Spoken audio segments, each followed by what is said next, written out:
호텔 연회장의 공기는 처음엔 차분했습니다. 양가 어른들이 마주 앉아 있고 은은한 조명 아래 테이블엔 정성껏 차려진 음식이 놓여 있었죠. 잔잔한 대화와 웃음소리가 오가던 순간 의자가 바닥을 긁으며 밀려나는 소리가 울렸습니다. 쾅! 모두의 시선이 동시에 쏠린 곳 바로 신랑의 아버지. 평생 점잖기로 소문난 시아버지가 벌떡 일어서 있었습니다. 그의 얼굴은 분노로 일그러져 있었고 벌겋게 상기된 손이 허공을 가르며 앞으로 뻗어 나갔습니다. 그리고 순간 믿기지 않는 장면이 벌어집니다. 시아버지의 손이 예비 며느리의 머리채를 거칠게 움켜쥔 겁니다. 순간적으로 그녀의 머리가 뒤로 젖혀지며 의자가 덜컥거렸습니다. 머리카락 사이로 흘러내린 와인잔이 바닥에 떨어져 붉은 액체가 흘러내립니다. 순식간에 바닥은 피처럼 붉게 물들고 잔 조각들이 산산이 흩어졌습니다. 깍! 예비 며느리의 비명 소리가 연회장을 가릅니다. 양가 어른들은 놀라 벌떡 일어나고 신랑은 얼이 빠져 움직이지 못합니다. 그의 어머니는 입을 막으며 자리에서 휘청거립니다. 순간 연회장은 아수라장이 됩니다. 숨죽여 있던 친척들의 숟가락이 바닥에 떨어지며 짤랑거리고 긴장된 공기가 순식간에 얼어붙습니다. 시아버지의 목소리가 울부짖듯 터져 나옵니다. 도대체 지금 어른들 앞에서 뭐라고 한 거냐? 예비 며느리의 눈은 충격과 공포로 가득 차 있습니다. 그녀는 몸부림치며 외칩니다. 왜 이러세요? 왜 저한테 이러세요? 주변 사람들은 두 손을 내저으며 말립니다. 아버님, 제발 진정하세요. 지금 이게 무슨 꼴입니까? 하지만 시아버지의 손은 쉽사리 풀리지 않습니다. 붉게 솟은 핏줄 이성을 잃은 눈빛. 잠시 후 결국 주변의 제지에 의해 손이 떨어져 나가지만 이미 상황은 걷잡을 수 없게 되었죠. 그 순간의 정적은 그 어떤 말로도 표현할 수 없었습니다. 식탁 위의 음식들은 엎어지고 와인 향이 진동합니다. 예비 며느리의 머리카락은 흐트러져 얼굴을 가리고 그녀는 흐느낍니다. 신랑은 얼굴이 하얗게 질려 그 자리에 얼어붙어 있었습니다. 그리고 화면이 멈춘 듯 고요해진 뒤 나레이션이 깔립니다. 평생 점잖기로 소문난 시아버지. 그가 왜 예비 며느리의 머리채를 잡아야 했던 걸까요?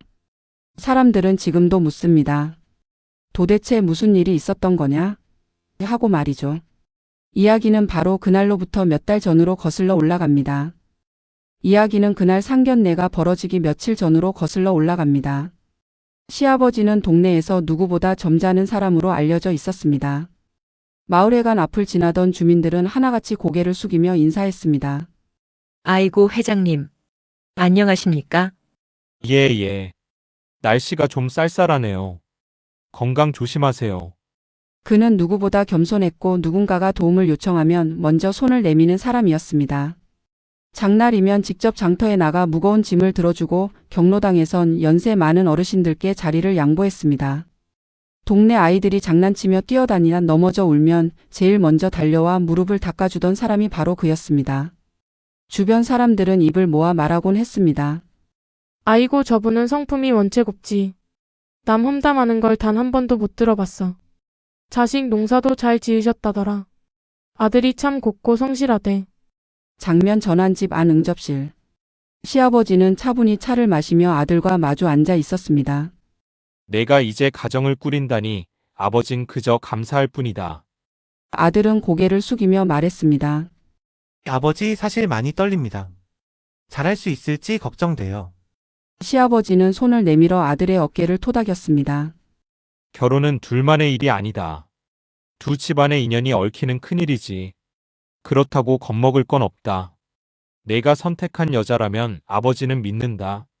내게 며느리는 아들이 고른 여자가 아니라 곧 내 딸이다. 그의 목소리는 단호하면서도 따뜻했습니다. 그날 밤 아들은 마음이 놓였는지 눈시울이 붉어졌습니다. 시아버지는 늘 이런 사람이었습니다. 엄격하기보다는 이해하려 애쓰고 체면보다는 진심을 중시하는 사람이었죠. 그래서 주변 사람들은 다들 말했습니다. 저런 분 밑에 시집가는 여자는 복 받았다. 그런데 바로 그 시아버지가 단 며칠 뒤 예비 며느리의 머리채를 잡는 일이 벌어질 줄은 그 누구도 상상하지 못했습니다. 커다란 전신 거울 앞. 예비 며느리는 반짝이는 드레스에 몸을 비틀며 포즈를 잡습니다. 스마트폰을 꺼내 연신 셀카를 찍어대며 화면 속 자신의 모습을 꼼꼼히 확인합니다. 찰칵 찰칵 또 찰칵. 이 각도는 괜찮네. 해시태그 상견례 해시태그 OTD 해시태그 시댁 잡고 살기. 그녀의 입술은 비릿하게 말려 올라갑니다. 솔직히 이런 상견례? 구시대 유물이지. 근데 뭐 이렇게 사진 찍어 올리면 반응은 폭발하겠지. 조회수 좀 뽑아야지. 화면에 잡히는 인스타그램 피드 자극적인 해시태그들이 줄줄이 달립니다. 해시태그 요즘 것들 해시태그 시부모 테스트 중 해시태그 시댁 스타일은 에노. 신랑은 옆에서 진땀을 흘리며 연신 타이르는 듯 말합니다. 제발 부모님 앞에서는 조금만 조심해. 그냥 오늘만 잘 넘어가자. 부탁이야. 예비 며느리는 시큰둥하게 대꾸합니다. 나 원래 성격 알잖아. 연극하듯 살 순 없어. 진짜 나를 숨기고 싶진 않아. 그러면서도 카메라를 향해 V자를 그려 보이며 팔로워들 난리 나겠다. 내일 기사 뜨는 거 아니야? 라며 농담처럼 말합니다. 신랑은 숨이 막힌 듯 얼굴을 감싸집니다. 너 진짜 제발 오늘만큼은 하지 말아야 할 말 좀 참아줘. 하지만 그녀의 눈빛은 전혀 다릅니다. 그녀의 속마음 나레이션. 왜 내가 참아야 해? 결혼은 내 인생인데. 시댁이 날 평가한다. 웃기지 마. 내가 그들을 평가하는 거지. 시댁에 들어가서 굽신거릴 생각은 단 한 톨도 없어. 그게 요즘 것들이 사는 방식이니까. 그리고 또다시 휴대폰 화면을 켜서 짧은 동영상을 찍습니다. 오늘 상견례 브이로그. 시댁 테스트하는 날 기대되죠? 손가락으로 V사인을 날리며 장난스럽게 웃습니다. 하지만 그 웃음 뒤엔 시청자들이 혀를 찰 만한 도발적 기운이 묻어납니다. 이제 곧 점잖고 착하기로 소문난 시아버지와 세상 무서울 것 없는 MZ 예비 며느리의 충돌이 시작됩니다. 그리고 그 충돌은 단순한 말싸움으로 끝나지 않았습니다. 식탁 위에는 정갈하게 차려진 한정식이 놓여 있습니다. 반짝이는 은수저 가지런히 놓인 반찬들, 윤기가 도는 전복죽, 각 구운 갈비찜, 그리고 색색의 전까지. 호텔 측에서 공들여 준비한 그야말로 전통과 격식을 갖춘 상차림입니다. 시아버지는 자리에 앉으며 온화한 미소로 말합니다. 우리 집은 대대로 이런 음식을 좋아했지. 오늘만큼은 맛있게 먹어주면 고맙겠다. 그의 말에는 단순한 자랑이 아니라 한 집안의 정성과 따뜻한 환영의 뜻이 담겨 있었습니다. 하지만 예비 며느리의 반응은 전혀 달랐습니다. 그녀는 젓가락을 손에 들었다가 곧 탁 내려놓습니다. 그리고는 천천히 스마트폰을 꺼내 카메라를 켭니다. 반짝거리는 화면에 음식이 담기자 그녀의 입에서 나지막한 말이 흘러나옵니다. 팔로워들 보이죠? 이게 상견례 음식이래요. 근데 솔직히 요즘 누가 이런 거 먹어요? 기름지고 너무 촌스럽다. 찰칵찰칵. 그녀는 갈비찜을 찍으며 코웃음을 치고 전복죽을 카메라 앞에 들이대며 비아냥댑니다. 아, 이거 애들이 싫어하는 급식 느낌인데? 순간 공기가 얼어붙습니다. 젓가락을 들던 어머니의 손이 허공에서 멈추고 신랑의 얼굴은 붉게 달아오릅니다. 신랑은 급히 그녀의 팔을 잡아내립니다. 지금 뭐 하는 거야? 제발 좀 그만해. 그러나 예비 며느리는 오히려 카메라에 대고 미소를 지으며 말합니다. 여러분, 제가 솔직한 거 아시죠? 맛없으면 맛없다, 촌스러우면 촌스럽다. 이게 진짜 요즘 것들의 라이브잖아요. 그녀의 목소리는 당당했고 눈빛은 오히려 도전적이었습니다. 시아버지는 손에 수저를 쥔 채로 멈췄습니다. 잠시 미묘한 정적. 그러나 그는 여전히 억지 미소를 지으며 말합니다. 그래도 오늘은 우리 집 전통을 한번 맛봐주면 좋겠구나. 하지만 그 웃음 뒤엔 굳은 턱선 이가 맞부딪히는 소리가 들릴 듯 했습니다. 예비 며느리는 그 눈빛조차 눈치채지 못한 듯 또다시 와인을 따라 잔을 기울이며 혼잣말처럼 내뱉습니다. 하, 상견례 분위기란 게 다 이런 건가? 진짜 올드하다, 올드해.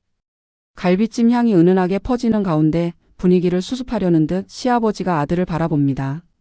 잔을 가볍게 들어 올리며 미소 짓죠. 우리 아들 지금까지 참 성실하게 살아줘서 고맙다. 앞으로도 내 아버지처럼 똑바르게 성실하게 살아주면 좋겠다.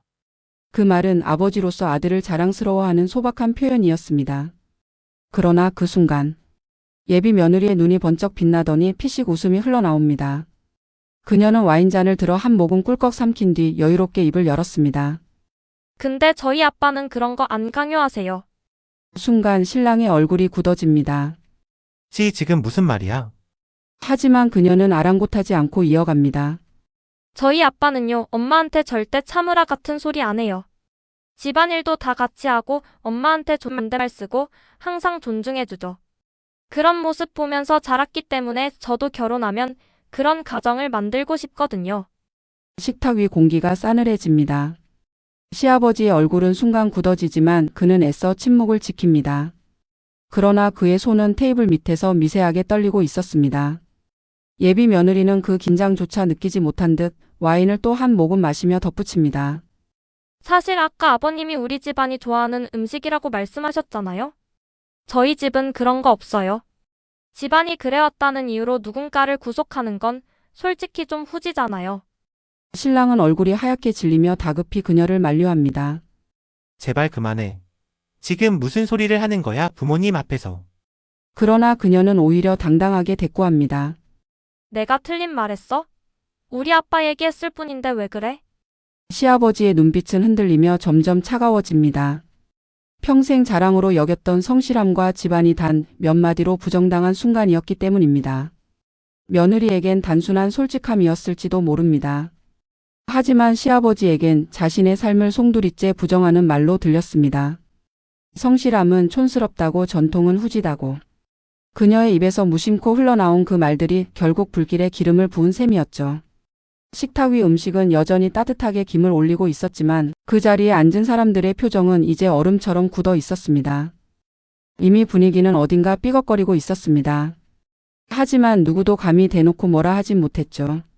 상견례 자리에서 큰 소리 내면 체면이 서지 않는다는 생각 때문이었습니다. 그런데 그 정적을 예비 며느리의 입에서 나온 한마디가 깨버렸습니다. 그녀는 와인을 들이킨 뒤 툭 내뱉듯 말했습니다. 근데 솔직히요, 아버님 세대분들은 다 꼰대 같아요. 순간 숟가락이 떨어지는 소리가 찰랑 울렸습니다. 신랑의 얼굴은 굳어 돌처럼 식어버렸고 그의 어머니는 눈이 휘둥그레졌습니다. 시아버지의 눈이 순간 크게 흔들렸습니다. 그러나 그는 아직 아무 말도 하지 않았습니다. 다만 두 손이 테이블 밑에서 파르르 떨리고 있었을 뿐. 예비 며느리는 눈치조차 못 채고 말을 이어갔습니다. 솔직히 요즘은 세상이 바뀌었잖아요. 근데 아버님 같은 세대는 무조건 참아라, 견뎌라 이런 거나 가르치잖아요? 우리 세대한테는 그런 게 안 통하거든요. 신랑은 손으로 그녀의 팔을 잡고 속삭입니다. 지금 제발 그만해, 제발 좀. 하지만 그녀는 팔을 뿌리치며 단호하게 말합니다. 내가 틀린 말했어? 난 그냥 솔직한 거야. 오히려 숨기고 거짓말하는 게 더 문제 아닌가? 그녀의 목소리는 점점 더 커지고 목에 힘이 들어갔습니다. 마치 상견례 자리가 아니라 공개 토론장이 된 듯 했습니다. 시아버지의 눈빛은 점점 더 굳어갔습니다. 그는 억지로 미소를 짓고 낮게 중얼거리듯 말했습니다. 그런 말은 여기서 할 이야기가 아니지 않니? 하지만 예비 며느리는 오히려 웃으며 대꾸했습니다. 왜요? 듣기 싫으세요? 진실인데? 저희 세대 입장에서 보면 어른들은 다 꼰대 같아요. 시대가 변했는데도 아직 옛날 방식을 고집하시잖아요. 연회장의 공기는 이미 무겁게 가라앉아 있었습니다. 숟가락 소리 하나조차 크게 느껴질 만큼 모두 숨죽여 앉아 있었죠. 그때 시아버지가 조심스레 말을 꺼냈습니다. 그래도 예의 몇 가지만은 따라줬으면 좋겠구나. 억지로 강요하는 게 아니라 서로 지키면 좋은 것이니 존중해주면 고맙겠다.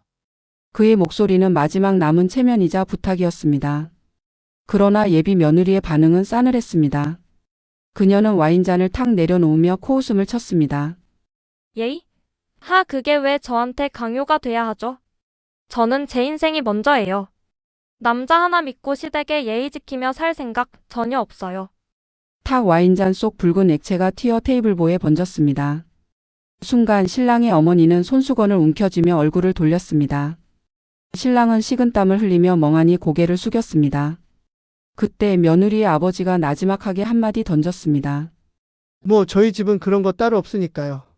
딸이 본인 뜻대로 살겠다는 건 당연한 겁니다. 시아버지의 눈이 번쩍 치켜 올라갔습니다. 따님 뜻을 존중하는 건 좋습니다만 최소한의 예의는 있어야지요. 이에 며느리의 어머니가 끼어듭니다. 지금 저희 딸이 뭐 크게 잘못한 게 있습니까? 솔직하게 말한 게 죄라도 돼요. 요즘 세상은 예의보다 솔직함이 중요하죠.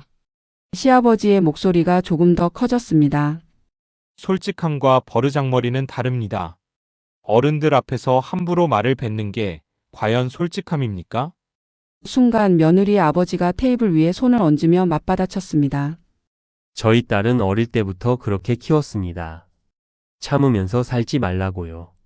자기 생각, 자기 목소리를 내라고요. 그게 뭐가 문제입니까?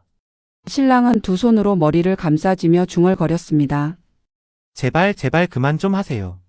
하지만 며느리는 오히려 더 당당한 눈빛으로 와인잔을 들며 말했습니다. 맞아요. 저는 제 목소리 내는 거예요. 시댁이 강요하는 예의? 필요 없어요. 전 제 세상 살 거예요. 솔직히 아버님 같은 분들이 꼰대잖아요. 순간 숟가락이 하나 바닥에 떨어지며 짤랑 울렸습니다. 더 이상 참을 수 없었습니다. 시아버지가 벌떡 자리에서 일어나며 외쳤습니다. 버르장머리 없는 것. 그리고 순간적으로 그의 손이 뻗어 예비 며느리의 머리채를 거칠게 움켜쥐었습니다. 머리카락이 흩날리고 의자가 덜컥 밀리며 그녀의 얼굴이 뒤로 젖혀졌습니다. 비명소리가 울려 퍼지고 붉은 와인이 바닥으로 흘러내렸습니다. 연회장은 한순간에 아수라장이 되었습니다. 비명과 동시에 연회장은 아수라장이 되었습니다. 테이블보 위에는 흘러내린 와인이 피처럼 번지고 전복죽은 엎어져 흰 죽물이 바닥을 흘러내리고 있었습니다. 산산조각 난 와인잔 조각 위로 붉은 와인이 스며드는 모습은 마치 한편의 비극 같은 장면이었죠. 시아버지는 여전히 벌떡 일어나 헐떡이며 분노에 떨고 있었고 예비 며느리는 흐트러진 머리카락 사이로 눈물을 쏟으며 자리에서 몸을 일으켰습니다. 이게 무슨 꼴이에요? 왜 저한테 손을 대시는 거예요? 그녀의 목소리는 분노와 공포가 뒤섞여 있었습니다. 그 순간 며느리의 아버지가 벌떡 일어나 시아버지 앞을 가로막았습니다. 지금 우리 딸 머리채를 잡으셨습니까? 그의 목소리는 낮고 차가웠지만 분노로 떨리고 있었습니다. 시아버지도 질리지 않고 맞서며 목소리를 높였습니다. 따님이 지금까지 무슨 말을 했는지 똑똑히 들으셨을 텐데. 어른들 앞에서 버르장머리 없는 소리만 늘어놓고 내가 어떻게 참습니까? 그러자 며느리의 어머니가 자리에서 일어나 소리를 질렀습니다. 우리 딸은 솔직하게 말했을 뿐이에요. 그걸 못 받아들이는 게 문제지. 아이 머리채를 잡다니 말도 안 돼요. 양쪽 어른들의 목소리가 부딪히며 연회장은 전쟁터가 되었습니다. 한쪽은 예의 없는 딸, 다른 쪽은 구시대적 폭력 아버지라며 서로를 몰아세웠습니다. 신랑은 양손으로 머리를 감싸쥐며 절규하듯 외쳤습니다. 제발 그만하세요. 이 결혼이 뭐라고 이러시는 겁니까? 그러나 누구도 그의 목소리에 귀 기울이지 않았습니다. 예비 며느리는 눈물을 닦으며 자리에서 벌떡 일어나 소리쳤습니다. 난 잘못한 게 없어요. 난 그냥 내 생각을 말했을 뿐이에요. 근데 머리채까지 잡혀야 했냐고요. 그녀의 목소리는 흔들렸지만 오히려 억울함과 분노가 더 크게 느껴졌습니다. 시아버지는 멍하니 그녀를 바라보다가 이내 고개를 푹 숙였습니다. 내가 평생 남한테 손 올린 적이 없는데 오늘은 참을 수가 없었다. 그의 목소리는 분노보다 자괴감으로 가득 차 있었습니다. 그러나 이미 돌이킬 수 없었습니다. 양가 부모는 서로 등을 돌렸고 상견례 자리는 그대로 파탄이 났습니다. 테이블 위에 남겨진 차갑게 식은 음식, 흘러내린 와인의 붉은 얼룩, 그리고 끝내 다치지 못한 사람들의 마음. 그날의 상견례는 결국 두 집안을 송두리째 갈라놓고 말았습니다. 상견례 사건 후 양가 부모와 신랑 예비 며느리는 서로 연락을 끊었습니다. 며칠간 휴대폰은 조용했고 집안 분위기는 무겁게 가라앉아 있었습니다. 신랑은 회사에서조차 집중을 못했습니다. 정말 이 결혼을 포기해야 하나? 예비 며느리도 SNS에 아무것도 올리지 않았습니다. 팔로워들이 왜 갑자기 조용해졌냐고 묻는 댓글만 쌓여갔습니다. 시아버지는 방 안에서 홀로 앉아 담배를 태우며 스스로를 자책했습니다. 내가 왜 그날 그렇게 했을까? 평생 지켜온 점잖음을 단 한순간에 무너뜨리다니. 며느리의 아버지 역시 속으로 무거운 생각을 하고 있었습니다. 저 양반이 나쁜 사람은 아닌데 그날만큼은 서로 너무 날카로웠지. 모두가 마음속 깊이 상처를 안고 있었지만 동시에 후회도 하고 있었습니다. 신랑은 결국 더는 버티지 못했습니다. 그는 한밤중 예비 며느리에게 전화를 걸었습니다. 우리 이렇게 끝내긴 싫어. 부모님들께 솔직하게 다시 이야기해보자. 우리 둘이서라도 중간에 서야 해. 예비 며느리는 처음엔 차갑게 말했습니다. 내가 왜? 나만 억울한데. 그러나 신랑의 목소리 끝에 묻어나는 간절함에 조금씩 흔들렸습니다. 그녀는 결국 고개를 끄덕였습니다. 그래, 나도 그냥 이렇게 끝나는 건 싫어. 대신 조건 있어. 우리 둘이 먼저 솔직히 얘기하고 그 다음에 부모님들 모시자. 그날 밤 두 사람은 눈물이 맺힌 채로 서로의 손을 꼭 잡았습니다. 결혼을 위해 그리고 서로를 위해 다리 놓는 사람이 되기로 결심한 순간이었습니다. 며칠 뒤 두 집안은 다시 호텔에 모였습니다. 처음에는 모두 고개를 숙인 채 차가운 공기가 흘렀습니다. 시아버지가 가장 먼저 입을 열었습니다. 그날 내가 잘못했다. 내가 평생 남에게 손 올린 적이 없는데 그날은 이성을 잃고 말았다. 진심으로 미안하다. 예비 며느리 아버지가 한숨을 쉬며 고개를 끄덕였습니다. 저도 제 딸만 두둔하느라 말을 너무 세게 했습니다. 서로 자존심만 세우다 보니 일이 이렇게 커져버렸네요. 예비 며느리는 눈시울이 붉어진 채로 말했습니다. 저도 너무 직설적으로 말했어요. 어른들 앞에서 그렇게 말한 건 제 잘못이에요. 죄송합니다. 순간 시아버지가 그녀를 똑바로 바라보며 부드럽게 대답했습니다. 내가 솔직한 건 좋다. 하지만 그 솔직함을 예의와 함께 가져가면 더 큰 힘이 될 거다.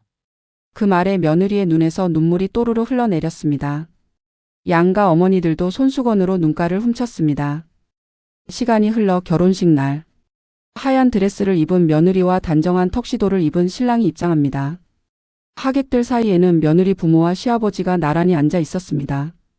얼마 전까지 서로 등을 돌렸던 사람들이 지금은 어색한 미소로나마 자리를 지키고 있었습니다. 결혼식 사회자가 말합니다. 이제 두 집안이 하나가 되는 순간입니다. 신랑과 신부가 서로의 손을 맞잡고 서로를 바라봅니다. 그리고 동시에 작은 목소리로 속삭입니다. 우리 끝까지 잘 버텨내자. 시아버지는 눈시울을 붉히며 조용히 중얼거렸습니다. 그래, 딸처럼 아낀다 했던 내 말 이제부터 진심으로 지켜야지. 며느리의 부모도 흐뭇하게 그 장면을 바라보았습니다. 결혼식이 끝난 뒤 피로연 자리. 이번엔 그 누구도 얼굴을 붉히지 않았습니다. 시아버지가 직접 며느리에게 잔을 따라주며 말했습니다. 우리 처음엔 많이 부딪혔지만 앞으로는 가족이니 서로 배우며 가자꾸나. 예비 며느리는 고개 숙여 그 잔을 받아들며 대답했습니다. 저도 앞으로는 더 조심할게요. 하지만 저답게 솔직하게 사는 모습도 지켜봐 주세요. 시아버지의 얼굴에 잔잔한 미소가 번졌습니다. 그리고 며느리의 부모도 함께 웃으며 잔을 부딪혔습니다. 그날 처음으로 진정한 가족의 자리가 만들어졌습니다.